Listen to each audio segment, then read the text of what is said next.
Hello folks, Red Labor here. Today we're going to discuss why the Democrats are not socialists and why we lack a viable labor party in this country. First of all, let's get rid of this myth being spread around by the right that somehow President Barack Obama is a socialist, or even worse, a communist. He's neither.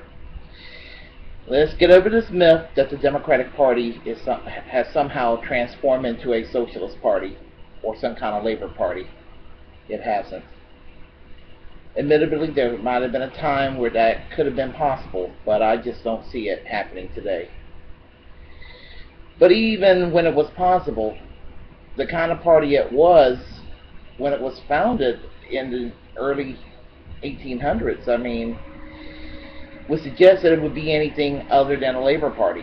At best, that the Democrats were started as an agrarian populist party. And some of its major flaws from back in the day included the support for slavery in the South and the support for segregation after the Civil War, the Jim Crow era. That is a blight, a permanent blight on the Democratic Party in that regard. And one can say that the Republicans at one time came out better on race relations. That was then.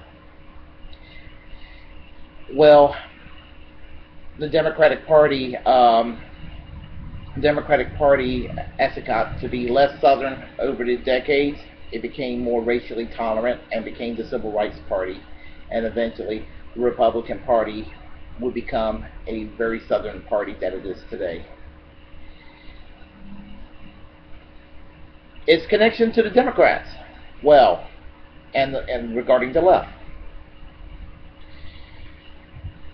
When Franklin Roosevelt was elected as president in 1932, he enacted some good reforms that were championed by the socialists, not because he was a socialist or that the Democratic Party were somehow socialists, but they were trying to find a pragmatic way to deal with the problems of the Great Depression. If Herbert Hoover would have been re-elected in 1932, it might have been he would have started enacting similar reforms, and that the Republican Party could have easily been the center-left party today, or as opposed to the Democratic Party being the default center-left party. That's just how it worked. It was just timing. And so, the 8-hour workday, the labor law reform, Social Security, work projects, that sort of thing, workers' comp, were enacted during the time period of Franklin Roosevelt, his New Deal program. Hey, it worked. It got us out of the Great Depression. And anybody who tell you otherwise, I have to say, you're wrong. It created our middle class for many years after World War II. Now, World War II might have pushed us out of the Great Depression, or it helped us push us further out of the Great Depression, but it still was FDR's New Deal reforms. And these New Deal reforms, as I said, were advocated mostly for decades prior to the New Deal by the old Socialist Party of America, the party of Eugene Victor Debs, Norman Thomas, Upton Sinclair, Helen Keller, A. Philip Randolph, Carl Sandburg, and many other well-known reformers that nobody thinks in their right mind are bad people. The Socialist Party of America was arguably the third largest party in the country during the first 3 decades of the 20th century. And, they were to be a political force in certain parts of the country. They had many members in number, like, for example, in the state of Oklahoma. Milwaukee was one of the few places. It was one of the few places in the country that had municipal socialism, nicknamed sewer socialism at the time. Well, the Socialist Party of America was the conscience of America during the Great Depression, and many of its ideas were were borrowed. And so there was a reservoir of public sympathy for the Socialist Party. And because of their influence on the New Deal, there was a hope that that maybe the Socialist Party could encourage the Democrats to do what they needed to do for economic justice, civil liberties, and racial equality. So, in 1936, a group of pro-Roosevelt socialists left the Socialist Party and founded the Social Democratic Federation, mostly in New York State. And they worked to create the American Labor Party in New York State, and hoping that that American Labor Party in New York State would become a nationwide labor party, a nationwide electoral movement. The Socialist Party of America were undermined by various state legislatures as they enacted laws making it impossible for third parties, almost impossible for most third parties to get on the ballot. And this just doesn't apply to the Socialist Party. It applies to other movements on the left and on the right too, that are outside the two-party system. The old Socialist Party of America were driven out of electoral politics, but as I said, it was a reservoir of public sympathy. In 1962, for example, Michael Harrington wrote The Other America, which was an influential book on the social economic problems of our time, and some would say it was a blueprint for LBJ's Great Society. Now, I know I'm going to hear it from some people. LBJ created this welfare dependency thing. Oh, well, look, it worked. It just didn't go far enough. And that's really where it was at.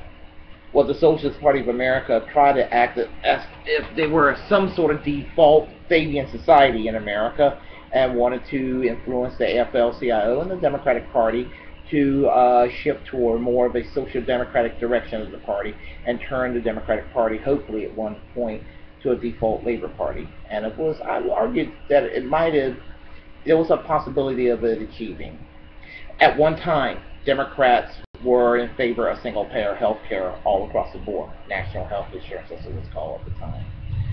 But with the defeat of George McGovern in 1972, who was one of the last great Democrats to run for president, the Democratic Party started tiptoeing to the right, or the political center, and so they started emphasizing less on organized labor. Yeah, they made promise of food stamp programs, but they emphasized less on organized labor and focus on things like deregulation of the economy. This started under Jimmy Carter, so it's a great hoax to say that Jimmy Carter was this prominent liberal. He's a great ex-president, no doubt about it. I mean, I admire Jimmy Carter for what he's done after he left the White House, but mediocre while he was president. Well, the Socialist Party split three ways in the early 70s due to disagreements over the Vietnam War, and the right wing of the old Socialist Party became Social Democrats USA. The center became what is now Democratic Socialists of America, and the left wing, pacifist wing, became the Socialist Party USA. All three claimed the heritage of Eugene Victor Debs and Norman Thomas, and they're all three organizations are correct. And all three organizations do have their strengths.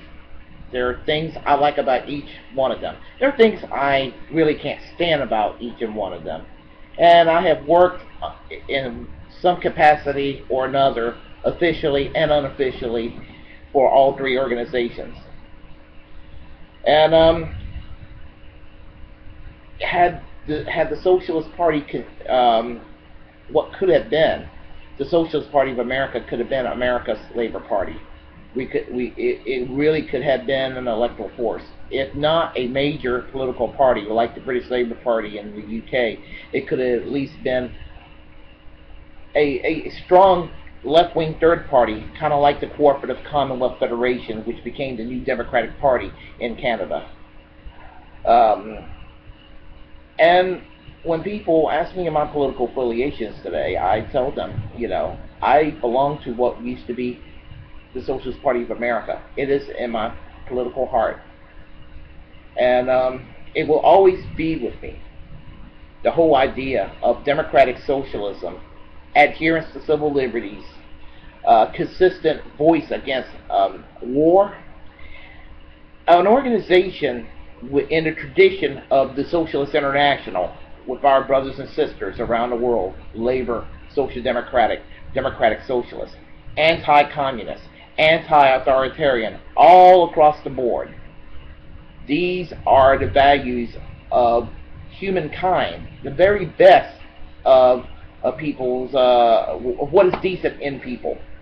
And I am proud to be part of that tradition. And I hope that that tradition will one day come into being in America, and that we can have a viable labor party.